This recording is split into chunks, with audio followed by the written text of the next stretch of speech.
साथियों, मौर्य साम्राज्य भारतीय इतिहास का एक बहुत ही महत्वपूर्ण चैप्टर है और आज की इस क्लास में पूरे मौर्य साम्राज्य को समाप्त करेंगे।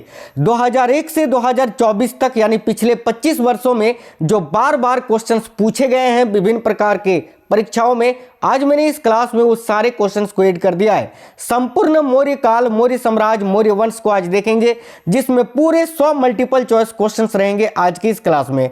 और ये क्लास आपके SSC, MTS, CGL, CHSL, CPU, GD, इसके अलावा railway, LP technician, RPF, NTPC, group D, BSSC, BPSC, Bihar police, MP police, Rajasthan police, UP police, Jharkhand police, साथियों जेएसएससी, सभी प्रकार के स्टेट एग्जाम्स के लिए अति महत्वपूर्ण होंगे। तो आज का ये क्लास आपको अंतिम तक देखना है ताकि आज आपका मौर्य साम्राज्य कंप्लीट हो जाए। नमस्कार साथियों, मेरा नाम है सुभाष राज और स्वागत है आप सभी साथियों का स्मार्ट स्टडी 2.0 यूट्यूब चैनल पर। तो चलिए फिर आज इस पूरे चैप्टर को समाप्त करते हैं इसी क्लास में। तो पहला क्वेश्चन है, किस योद्धा ने 322 ईसा पूर्व में कौटिल्य की सहायता से अंतिम नंद शासक धनानंद को पराजित किया था? बहुत ही अच्छा क्वेश्चन है। तो देखिए, करेक्ट आंसर हो जाएगा चंद्रगुप्त मौर्य ने। क्वेश्चन में पूछा यह जा रहा है कि 322 ईसा पूर्व में कौटिल्य की सहायता से, कौटिल्य यानी चाणक्य, विष्णुगुप्त इन्हीं का नाम है, तो कौटिल्य की सहायता से जो अंतिम नंद वंश के शासक थे जिसका नाम था धनानंद, इनको पराजित किया था। तो याद रखिएगा चंद्रगुप्त मौर्य ने। याद रखना, चंद्रगुप्त मौर्य ने 322 ईसा पूर्व में नंद वंश के अंतिम शासक धनानंद को हराकर मौर्य साम्राज्य की स्थापना की थी। किसकी सहायता से? तो चाणक्य यानी कौटिल्य यानी विष्णुगुप्त की सहायता से। तीनों एक ही इंसान का नाम था। ठीक है, आगे देखिए, प्राचीन काल में गंगा के दक्षिण के क्षेत्र को किस रूप में जाना जाता था? ये सारे क्वेश्चन साथियों पूछा गया क्वेश्चन है। मौर्य साम्राज्य से जो विभिन्न परीक्षाओं में पूछे गए क्वेश्चन से मैंने उस क्वेश्चनों को आज की इस क्लास में ऐड कर दिया है। साथियों, आपको बता दें कि ये जो क्वेश्चन है इसको सिलेक्ट करने में मुझे 3 दिन का समय लगा है और 3 दिन के संपूर्ण एनालिसिस के बाद जो है आपको आज का ये क्लास करवा रहे हैं ताकि आपका कोई भी क्वेश्चन ना छूटे कोई भी एग्जाम में। तो देखो, प्राचीन काल में गंगा के दक्षिण के क्षेत्र को इनमें से किस रूप में जाना जाता था? तो याद रखिएगा मगध के रूप में। Option number A Magadh. Next है, चंद्रगुप्त मौर्य ने कौटिल्य की सहायता से मगध के साम्राज्य को उखाड़ फेंका और 322 ईसा पूर्व में एक गौरवशाली मौर्य साम्राज्य की स्थापना की थी। यानी किस वंश को हराया था? तो अभी मैंने आपको बताया था नंदों को उखाड़ फेंका था, उसके बाद मौर्य वंश की स्थापना की थी चंद्रगुप्त मौर्य ने 322 ईसा पूर्व में। किसकी सहायता से? तो चाणक्य की सहायता से, कौटिल्य की सहायता से या विष्णुगुप्त की सहायता से। देखिए, चंद्रगुप्त मौर्य ने जो कि 322 ईसा, देखिए 322 ईसा पूर्व से 298 ईसा पूर्व तक इन्होंने शासन किया था। ये किस वंश का शासक था? तो करेक्ट आंसर हो जाएगा मौर्य का। ऑप्शन नंबर ए मौर्य वंश यहाँ आपका करेक्ट आंसर हो जाएगा साथियों।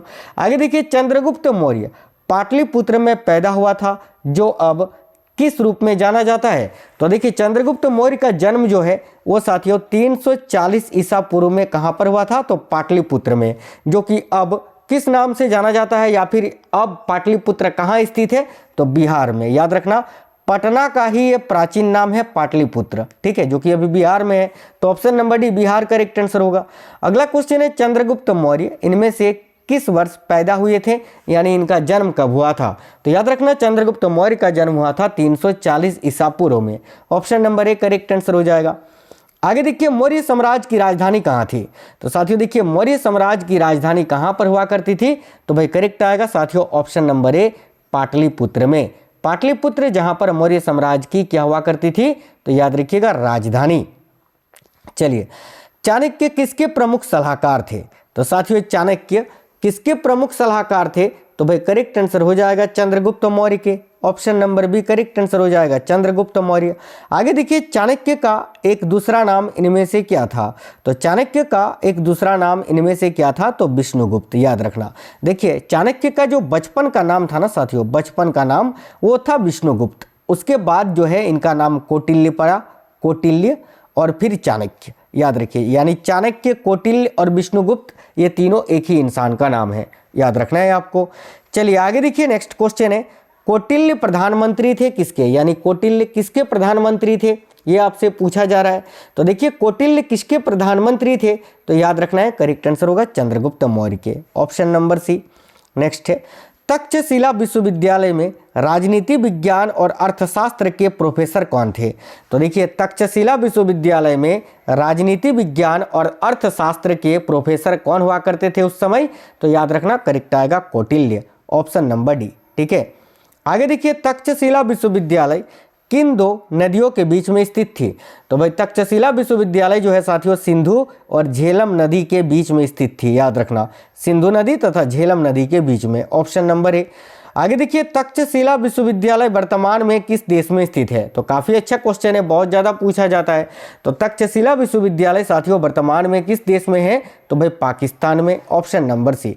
साथियों आप लोग क्लास को एक लाइक जरूर कर देना और देखिए क्लास को अपने सभी दोस्तों तक जरूर शेयर करना। साथियों आप क्लास को शेयर करते हैं तो दूसरों का भला करते हैं और जो दूसरों का भला करता है उसके साथ भी हमेशा भला होता है। देखिए अगला क्वेश्चन है, अर्थशास्त्र नामक पुस्तक किसने लिखी है? तो भाई अर्थशास्त्र पुस्तक को किसने लिखा था? कौटिल्य ने लिखा था, यानी चाणक्य ने, तो ऑप्शन नंबर डी करेक्ट हो जाएगा। अगला है, कौटिल्य के अर्थशास्त्र में किस पहलू पर प्रकाश डाला गया है? तो कौटिल्य का जो अर्थशास्त्र पुस्तक है इसमें किस पहलू पर प्रकाश डाला गया है? तो याद रखिएगा राजनीतिक नीतियों पर, option number B correct answer हो जाएगा। आगे देखिएगा, अर्थशास्त्र के लेखक किसके समकालीन थे?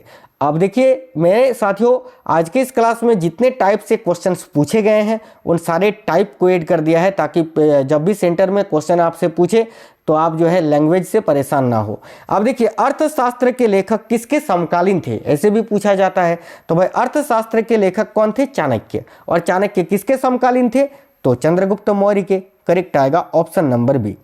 आगे देखिए, यह विचार किसने विकसित किया कि साधन ही उद्देश्यों का औचित्य बनाते हैं या उद्देश्यों को औचित्य बनाते हैं? तो देखिए यह विचार किसने विकसित किया था कि साधन ही उद्देश्यों को औचित्य बनाते हैं? तो याद रखना करेक्ट आंसर हो जाएगा साथियों कौटिल्य ने, ऑप्शन नंबर ए कौटिल्य। चलिए आगे देखते हैं, नेक्स्ट क्वेश्चन है, चंद्रगुप्त मौर्य के दरबार में भेजा गया यूनानी राजदूत कौन था? तो देखिए चंद्रगुप्त मौर्य के दरबार में जो सेल्यूकस निकेटर ने राजदूत भेजा था उसका नाम क्या था? तो याद रखना करेक्ट आंसर आएगा Megasthenes, option number C correct answer हो जाएगा। आगे देखिए, पश्चिम एशिया के यूनानी शासक सेल्यूकस निकेटर द्वारा मेगास्थनीज नामक राजदूत को इनमें से किसके दरबार में भेजा गया था? तो करेक्ट आंसर हो जाएगा किसके दरबार में? चंद्रगुप्त मौर्य के दरबार में, option number B right answer हो जाएगा साथियों। आगे देखिए, इंडिका किसने लिखी? इंडिका नामक पुस्तक को किसने लिखा था? तो याद रखना मेगास्थनीज ने, ऑप्शन नंबर बी यहाँ भी करेक्ट हो जाएगा। आगे देखिए, यूनानियों को भारत से बाहर किसने निकाला था? तो भाई यूनानियों को भारत से बाहर किसने निकाला था? तो करेक्ट आंसर होगा चंद्रगुप्त मौर्य ने, ऑप्शन नंबर ए। आगे देखिए नेक्स्ट है, प्राचीन भारत का वह प्रसिद्ध शासक कौन था जिसने अपने जीवन के अंतिम दिनों में जैन धर्म को अपना लिया था? तो यहाँ भी आपका करेक्ट आएगा Chandragupta Maurya, option number C. आगे देखिए अगला क्वेश्चन है, देखिए सेल्यूसिड और मौर्य युद्ध में यानी सेल्यूसिड मौर्य युद्ध में सेल्यूकस ने निम्नलिखित में से किस मौर्य शासक के विरुद्ध युद्ध लड़ा था? तो भाई सेल्यूसिड मौर्य युद्ध में सेल्यूकस ने निम्नलिखित में से किस मौर्य शासक के विरुद्ध में युद्ध लड़ा था? तो करेक्ट आंसर यहाँ हो जाएगा चंद्रगुप्त मौर्य के विरुद्ध में, option number C correct answer हो जाएगा। आगे देखिए, चंद्रगुप्त मौर्य ने अपने अंतिम दिन कहाँ गुजारे थे? तो भाई चंद्रगुप्त मौर्य ने अपने अंतिम दिन श्रावण बेलगोला में, कर्नाटक के श्रावण बेलगोला में बिताए थे या गुजारे थे? तो करेक्ट आएगा option number D Shravan Belagola में। आगे देखिए, चंद्रगुप्त मौर्य का पुत्र कौन था? तो भाई चंद्रगुप्त मौर्य का पुत्र कौन था? याद रखिएगा चंद्रगुप्त मौर्य के पुत्र बिंदुसार थे, ऑप्शन नंबर ए बिंदुसार यहाँ आपका राइट आंसर हो जाएगा। चंद्रगुप्त मौर्य के बाद मौर्य सिंहासन पर निम्नलिखित में से कौन बैठा था? यानी चंद्रगुप्त मौर्य के बाद मौर्य सिंहासन पर कौन बैठा था? तो करेक्ट आएगा बिंदुसार, उनके बेटे बिंदुसार, ऑप्शन नंबर ए। अगला है, किस मौर्य शासक को यूनानियों द्वारा अमित्रघात कहा गया था? यानी इनमें से कौन से मौर्य शासक हैं जिनको भाई यूनानियों ने अमित्रघात कहा था? तो करेक्ट आएगा बिंदुसार को साथियों। अगर आपसे पूछे अमित्रघात किस मौर्य शासक को कहा जाता था? तो बिंदुसार को। आगे देखिएगा, बिंदुसार ने विद्रोहियों को कुचलने के लिए अशोक को कहाँ भेजा था? अब अशोक जो है ये बिंदुसार के बेटे थे, याद रखना अशोक किसके बेटे थे? तो बिंदुसार के बेटे थे। तो भाई बिंदुसार ने विद्रोहियों को कुचलने के लिए अशोक को कहाँ भेजा था? तो तक्षशिला। ऑप्शन नंबर बी यहाँ आपका राइट आंसर होगा। बिंदुसार का पुत्र कौन था? अभी आपको बताए ना, अशोक थे। Option number A Ashok. आगे देखिए नेक्स्ट है महान अशोक या अशोक महान, जो कि 273 से 332 ईसा पूर्व तक शासक थे मौर्य साम्राज्य के। ये किस वंश के शासक थे? तो भाई मौर्य वंश के शासक थे। तो option number C Maurya correct answer होगा। आगे देखिए मौर्य वंश के सबसे प्रसिद्ध शासक कौन थे? अगर आपसे पेपर में पूछे कि मौर्य वंश के सबसे प्रसिद्ध शासक कौन थे, तो याद रखना हमेशा आपको अशोक आंसर करना है, अशोक महान। Option number C. वह शासक कौन था जिसने राज्य सिंहासन पर बैठने के लिए अपने बड़े भाई सुसीम की हत्या की थी? तो करेक्ट आएगा अशोक। याद रखना अशोक ने ही जो है राज्य सिंहासन पर बैठने के लिए अपने बड़े भाई सुसीम की हत्या कर दी थी। आगे देखिए निम्नलिखित में से किसने देवानाम प्रियदर्शी के नाम से भी जाना जाता है? यानी इनमें से कौन से वो शासक हैं जिनको देवानाम प्रियदर्शी के नाम से जाना जाता है? तो करेक्ट आंसर हो जाएगा अशोक को। Option number D Ashok. याद रखना निम्नलिखित में से सम्राट अशोक की वह पत्नी कौन थी जिसने उसको प्रभावित किया था? तो भाई सम्राट अशोक की वह पत्नी थी कारुवाकी। याद रखना कारुवाकी। ऑप्शन नंबर डी, जिन्होंने अशोक को सर्वाधिक प्रभावित किया था। अगला क्वेश्चन है अशोक राजज्ञा के अनुसार, देखिए अशोक राजज्ञा के अनुसार राजा बनने के कितने वर्षों के बाद अशोक ने कलिंग के साथ युद्ध छेड़ा था? तो करेक्ट आएगा 8 वर्षों के बाद। अशोक के शासक बनने के 8 वर्ष के बाद कलिंग का युद्ध लड़ा गया था अशोक के द्वारा। याद रखना निम्नलिखित मौर्य शासकों में से किसने 261 ईसा पूर्व में कलिंग युद्ध लड़ा था? तो भाई 261 ईसा पूर्व में कलिंग युद्ध किसने लड़ा था? अशोक ने लड़ा था। ऑप्शन नंबर बी करेक्ट हो जाएगा अशोक। अशोक ने कलिंग को जीतने के लिए युद्ध लड़ा। कलिंग तटीय का प्राचीन नाम क्या था? तो भाई कलिंग तटीय ये जो प्राचीन नाम है इसका अभी जो है इसको किस नाम से जानते हैं या प्राचीन नाम क्या था? तो उड़ीसा, जिसको अब ओडिशा के नाम से जाना जाता है। यानी कलिंग का जो युद्ध हुआ था ये वर्तमान में किस जगह पर हुआ था? तो उड़ीसा में। याद रखना ठीक है। चलिए आगे देखिए नेक्स्ट क्वेश्चन देखते हैं। विश्व के इतिहास में एकमात्र राजा कौन था जिसने कलिंग युद्ध जीतने के बाद विजय त्याग दिया था? भाई विश्व के इतिहास में एकमात्र राजा अशोक हैं जिन्होंने कलिंग का युद्ध तो जीता था, लेकिन जीतने के बाद जो अपना विजय है ना, विजय मतलब कि कोई भी जीतता है तो विजय कहलाता है, लेकिन उन्होंने विजय को त्याग दिया था। ठीक है, याद रखना विजय को त्याग देने वाला राजा कौन था विश्व के इतिहास में? तो अशोक। ये क्वेश्चन बहुत तरह से पूछा जाता है, आपको याद रखना है साथियों। देखिए हुआ ये था कि जब कलिंग का युद्ध हुआ था 261 ईसा पूर्व में, उस समय भारी रक्तचाप को देखकर अशोक ने युद्ध नीति को सदा के लिए त्याग दिया था और बौद्ध धर्म को अपना लिया था। ये आपको याद रखना है। ठीक है, अगला क्वेश्चन है किस शिला राजादेश में अशोक ने कलिंग युद्ध के हताहतों का उल्लेख किया है और युद्ध त्याग की घोषणा की है? तो भाई यह जो है किस शिला राजादेश में अशोक ने कलिंग युद्ध के हताहतों का उल्लेख किया है और युद्ध त्याग की घोषणा की है? तो याद रखना करेक्ट आएगा शिला राजादेश 13वें में। ठीक है, शिला राजादेश 13वें आपको याद रखना है। Option number B. चलिए नेक्स्ट क्वेश्चन देखते हैं। अशोक पर कलिंग युद्ध का प्रभाव कहाँ दिखाई देता है? तो अशोक पर कलिंग युद्ध का प्रभाव ये कहाँ दिखाई देता है? याद रखिए शिलाओं पर उत्कीर्णित या उत्कीर्ण 13वें राज्यादेश में। Option number B correct answer हो जाएगा। आगे देखिए निम्न के बाद सम्राट अशोक ने बौद्ध धर्म को ग्रहण किया था। इनमें से किस युद्ध के बाद अशोक ने बौद्ध धर्म ग्रहण किया था? तो कलिंग के युद्ध के बाद। ऑप्शन नंबर बी करेक्ट होगा। अशोक ने किस बौद्ध साधु से प्रभावित होकर बौद्ध धर्म को अपनाया था?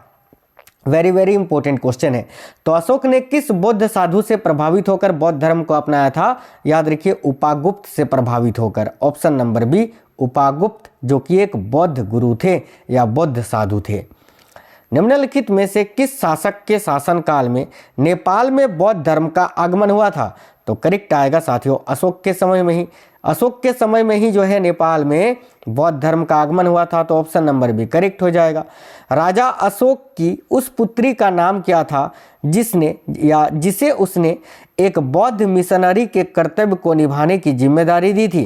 तो याद रखिए उस पुत्री का नाम था, अशोक की उस पुत्री का नाम था संघमित्रा। याद रखना, अशोक ने अपनी पुत्री संघमित्रा और पुत्र जो थे महेंद्र वर्मन, उनको कौन सा देश भेजा था बौद्ध धर्म के प्रचार के लिए? तो श्रीलंका, ये भी याद रखना। आगे देखिए, सांची का स्तूप का निर्माण किसने किया था? तो देखिए, सांची का स्तूप का निर्माण जो है वो किसने किया था? तो याद रखना है अशोक ने, ऑप्शन नंबर सी अशोक।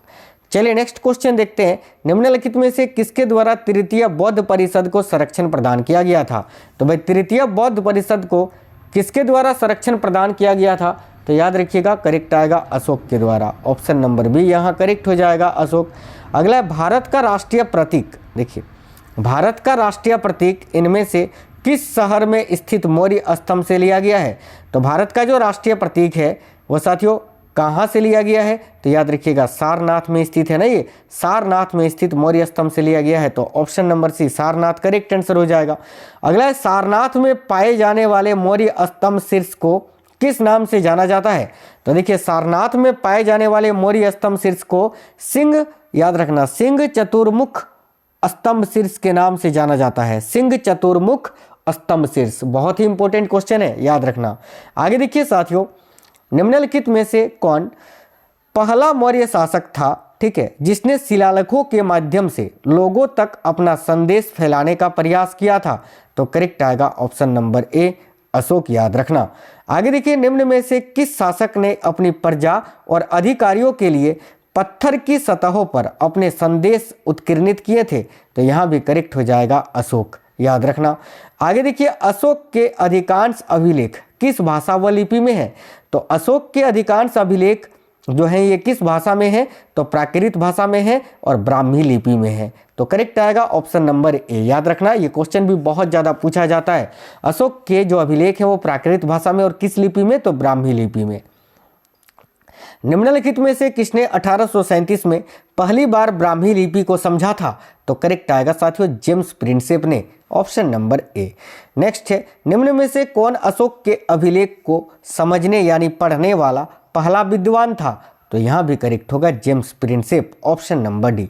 निम्न में से किसने वर्ष 1877 में अशोक के शिलालेखों का एक सेट प्रकाशित किया था? तो 1877 में अशोक के शिलालेखों का एक सेट किसने प्रकाशित किया था? तो याद रखना अलेक्जेंडर कनिंघम ने, ऑप्शन नंबर बी यहाँ करेक्ट आंसर हो जाएगा साथियों। आगे देखिए, तीन विभिन्न कालों, ठीक है, देखिए तीन विभिन्न कालों अर्थात मौर्य काल, गुप्त काल और मुगल काल के शिलालेखों से युक्त एक स्तंभ कहाँ पर स्थित है? तो भाई तीन विभिन्न कालों यानी मौर्य काल, गुप्त काल और मुगल काल के शिलालेखों से युक्त एक स्तंभ ये इलाहाबाद में स्थित है, Prayagraj, option number B correct answer हो जाएगा यहाँ आपका। आगे देखिए नेक्स्ट है, इनमें से किस राज्य में अशोक की जौगढ़, देखिए ये क्वेश्चन भी बहुत पूछा जाता है, किस राज्य में अशोक की जौगढ़ शिला राजज्ञा यानी रॉक एडिक्ट स्थित है? तो याद रखिएगा जौगढ़ शिला राजज्ञा ये कहाँ पर स्थित है? तो भाई ये उड़ीसा में स्थित है, ऑप्शन नंबर डी करेक्ट हो जाएगा उड़ीसा। निम्नलिखित में से अशोक के किस अभिलेख में बौद्ध ग्रंथों का उल्लेख किया गया है? तो अशोक का वो कौन सा अभिलेख है जिसमें बौद्ध ग्रंथों का उल्लेख किया गया है? तो देखिए करेक्ट आंसर हो जाएगा भाब्रू, ठीक है, याद रखिए भाब्रू स्तंभ में, option number C correct answer हो जाएगा। आगे देखिए नेक्स्ट है, अशोक के लघु शिलालेख भारत के विभिन्न भागों में पाए गए, कर्नाटक के निम्नलिखित में से कौन से स्थल पर अशोक के लघु शिलालेख नहीं मिले हैं? तो भाई कर्नाटक का ब्रह्मगिरी, इसके अलावा गवी मठ और मस्की, इन तीनों जगह से अशोक के अभिलेख प्राप्त हुए हैं या शिलालेख मिले हैं, लेकिन रूपनाथ से नहीं मिले हैं। तो option number D correct answer हो जाएगा। मौर्य वंश के शासन के दौरान स्थानिक कौन क्या होता था? तो मौर्य वंश के शासन के दौरान स्थानिक एक अधिकारी होता था, और क्या होता था ये स्थानिक? तो याद रखिएगा करेक्ट आंसर हो जाएगा यहाँ आपका जिला प्रशासक, ठीक है। मौर्य वंश के शासन के दौरान स्थानिक क्या होता था? तो वह जिला प्रशासक। मौर्य काल के दौरान शिक्षा का सबसे प्रसिद्ध केंद्र निम्न में से कौन सा था? तो मौर्य काल के दौरान शिक्षा का सबसे प्रसिद्ध केंद्र कौन सा था? तो याद रखिए Takshashila, option number D correct होगा। देखिए अगला क्वेश्चन है, अशोक ने अपने क्षेत्र में सामाजिक समस्याओं को हल करने के लिए किसको नियुक्त किया था? तो भाई अशोक ने अपने क्षेत्र में सामाजिक समस्याओं को हल करने के लिए क्या नियुक्त किया था? तो भाई याद रखिएगा धम्म महामत्त है ना, धम्म महामत्त को नियुक्त किया था अशोक ने, किसके लिए? तो अपने क्षेत्र में सामाजिक समस्याओं को हल करने के लिए। आगे देखते हैं नेक्स्ट है, मौर्य प्रशासन के अंतर्गत शीताध्यक्ष कौन से अधिकारी होते थे? तो मौर्य प्रशासन के अंतर्गत शीताध्यक्ष जो है ये कृषि के अधिकारी होते थे। याद रखना ऑप्शन नंबर 1 कृषि के अधिकारी। अगला है गुजरात में इनमें से कौन सा झील वस्तुतः एक कृत्रिम जलाशय है जो कि मौर्य के शासनकाल के दौरान बनाया गया था? यानी मौर्य शासनकाल के दौरान गुजरात में इनमें से कौन सा झील है जिसका निर्माण किया गया था? तो याद रखना सुदर्शन झील। ये जो सुदर्शन झील है गुजरात में साथियों, ये मौर्य शासकों के द्वारा बनवाया गया था। याद रखना सुदर्शन झील। ऑप्शन नंबर डी बहुत ज़्यादा ये भी पूछा जाता है। अगला है भारत में चट्टानों को काटकर बनाई गई सबसे पुरानी बची हुई बाराबर गुफाएं निम्नलिखित में से किस काल की हैं? तो बाराबर गुफाएं भी जो हैं ये साथियों मौर्य साम्राज्य की हैं, मौर्य काल की हैं। ऑप्शन नंबर 1 करेक्ट होगा।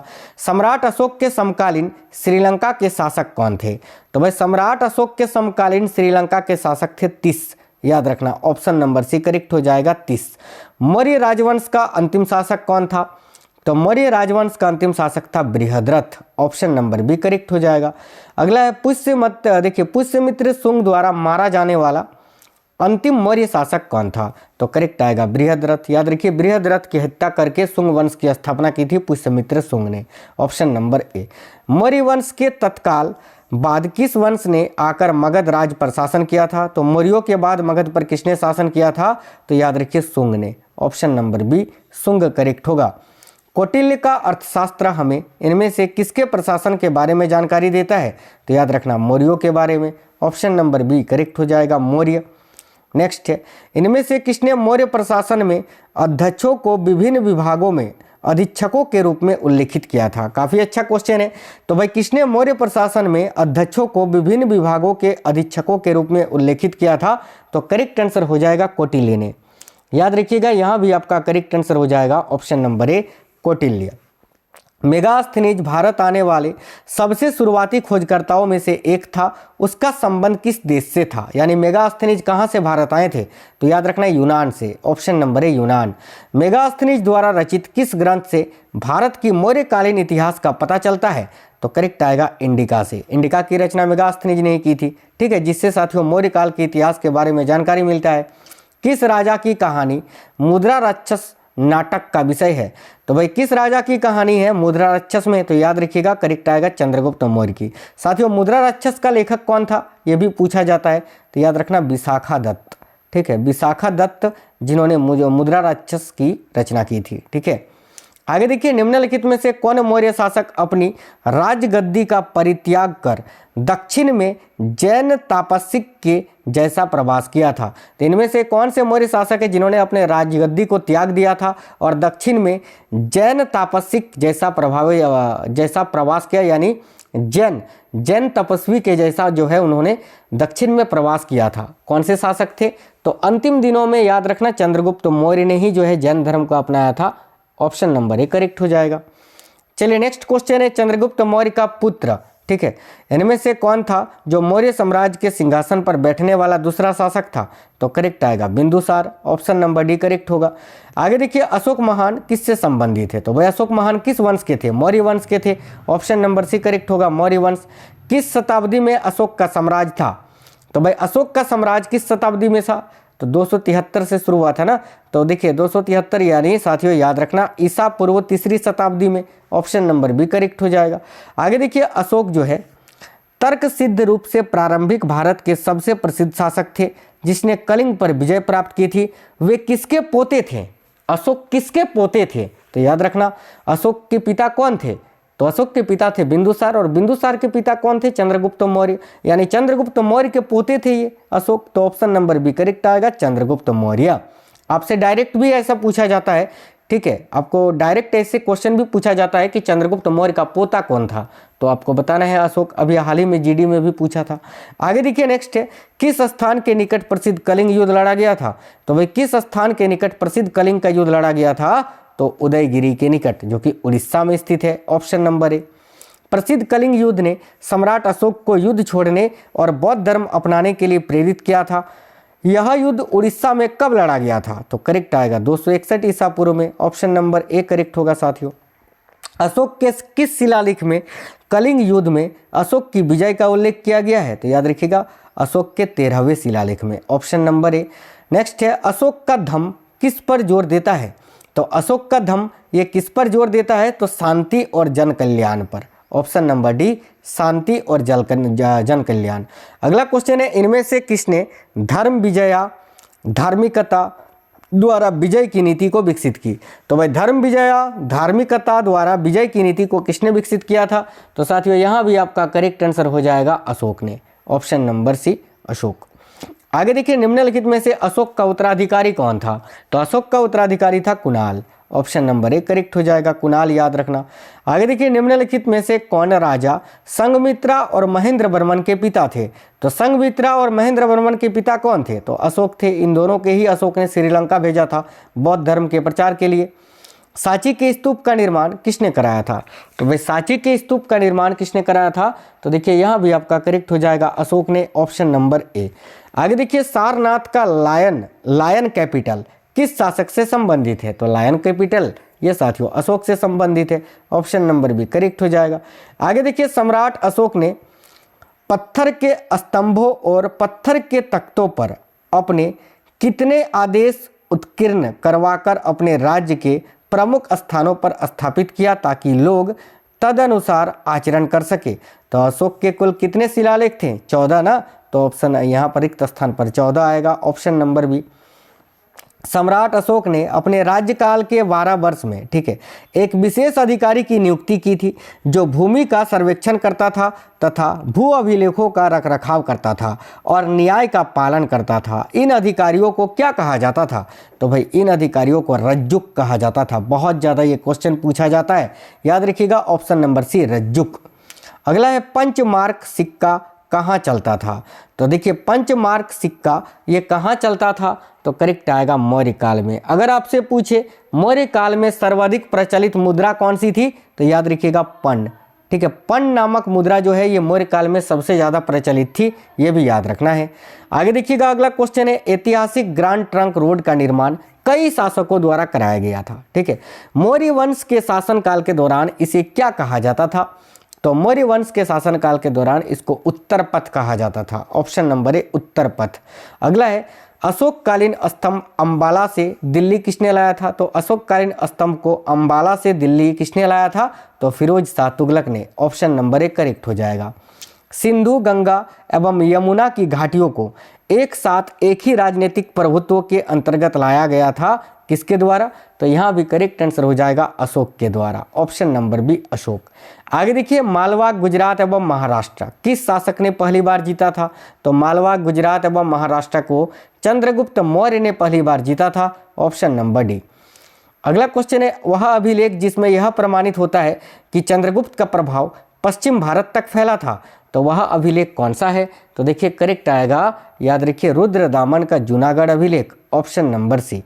नेक्स्ट है, किसने सहिष्णुता, उदारता और करुणा के त्रिविध आधार पर राजधर्म की स्थापना की थी? तो करेक्ट आएगा अशोक ने। Option number A.